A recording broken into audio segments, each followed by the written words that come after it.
Se você conhece alguém que teve sangramento no primeiro trimestre, ou você mesmo, no primeiro trimestre da gestação, teve um diagnóstico de ameaça de abortamento, nós gravamos um vídeo a respeito disso.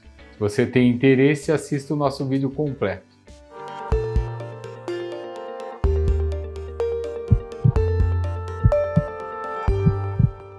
Hoje a gente vai falar de um tema que é bastante comum na gestação. Então, o sangramento de primeiro trimestre aparece em uma parcela muito importante das gestantes, né? Então, por volta de 30% das gestantes têm sangramentos no primeiro trimestre.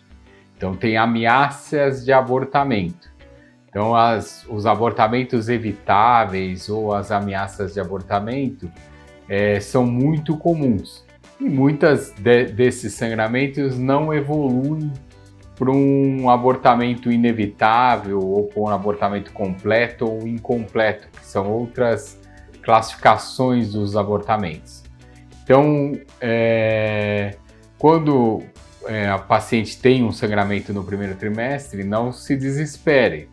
Pode ser, não que seja normal da gestação, mas pode ser que existe uma grande parcela que prossegue com a gestação, que não tem abortamento. Isso também não significa que essa gestação tem algum problema. Pode ser, nesses 30% dessas ameaças de abortamento, existe uma grande parcela que a gravidez persiste e que tem embriões saudáveis. Nós só vamos saber disso com o acompanhamento médico da gestação, com acompanhamento laboratorial, muitas vezes fazendo uma curva da dosagem do beta-HCG, dando beta-HCG quantitativo, da gonodotrofina coriônica, e fazendo ultrassonografias seriadas. Em relação aos abortamentos propriamente ditos, os abortamentos eles são multifatoriais, então tem várias causas de abortamento. Então, desde os abortamentos de causa genética, que mais no primeiro trimestre, por volta da metade, 50% a 60%, são abortamentos de causa genética. Isso não significa que são herdados. Um abortamento de causa genética quer dizer que o embrião tinha alguma aneuploidia, tinha algum problema e que daí ele não evoluiu por causa desse problema genético. Então tem trissomias, triploidias, que podem fazer com que a gestação não evolua. Isso, a maioria dos abortamentos do primeiro trimestre, a causa é genética. Aí a gente tem causas hormonais, as hormonais elas são relacionadas principalmente à diminuição de progesterona, da produção de progesterona, e esses abortamentos de causas hormonais, esses sim, numa história prévia, teriam indicação da reposição de progesterona. Hoje se usa muito progesterona em qualquer tipo de sangramento do primeiro trimestre. Na realidade, essa indicação é um pouco questionável, porque ela aumenta a quiescência do útero, deixa o útero mais relaxado, pode proporcionar uma reabsorção maior de um hematoma subcoriônico, mas a indicação precisa mesmo é quando existe uma progesterona baixa e existe uma necessidade de reposição desse hormônio. Isso é muito comum, a reposição desse hormônio da progesterona, da reposição de progesterona nas pacientes que são submetidas a ciclos de reprodução assistida, que muitas vezes são pacientes que têm uma baixa de progesterona.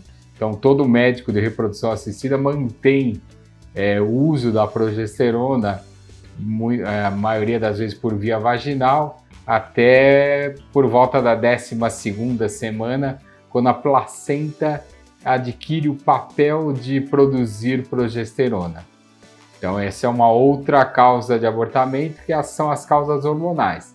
E daí existem causas autoimunes, existem causas relacionadas à anatomia uterina, e daí existem, por exemplo, os defeitos de fusão dos cordões milerianos, existem miomas que podem ser causas de abortamento, e daí, ainda nas causas anatômicas, as insuficiências istmo-cervicais, mas isso aparece muito mais no segundo trimestre da gestação. Daí tem causas infecciosas de abortamento relacionadas às infecções congênitas, principalmente. Mas o mais importante é que quando a mulher ela tem um primeiro abortamento, não significa que isso aumentou o risco dela ter um segundo abortamento. Depois de um segundo abortamento, aí talvez exista a necessidade de se realizar uma pesquisa mais profunda a respeito da viabilidade da gestação, se existe algo a ser corrigido. Então, por exemplo, pesquisar os hormônios, pesquisar o microbioma vaginal, pesquisar quanto às infecções congênitas, a presença ou não de trombofilias adquiridas e congênitas. Então existe talvez essa necessidade depois do segundo abortamento e mais classicamente depois do terceiro abortamento. Mas quando a mulher tem um sangramento de primeiro trimestre, não se deve se desesperar. Existe uma grande possibilidade dessa gestação evoluir de maneira adequada. A grande maioria evolui bem. E uma minoria tem abortamento. Vale lembrar que o abortamento ela é muito incidente nas gestações. 20% das gestações praticamente abortam no primeiro trimestre. E como a gente vinha dizendo, a maioria é por um abortamento de uma malformação do embrião, uma aneuploidia embrionária. Então, também aquela mulher que teve um abortamento, ela não deve desistir de engravidar, ela deve ser incentivada a engravidar. Depois, então, como a gente falou, do segundo abortamento, talvez realizar uma pesquisa maior e, classicamente, depois do terceiro abortamento, aí a gente precisa realmente investigar qual a causa desses abortamentos. Lembrando ainda, no primeiro trimestre, ainda existem outras patologias que podem dar sangramento, como a mole datiforme e a gravidez ectópica, mas depois nós vamos falar mais profundamente em outro tópico dessa série que nós temos feito.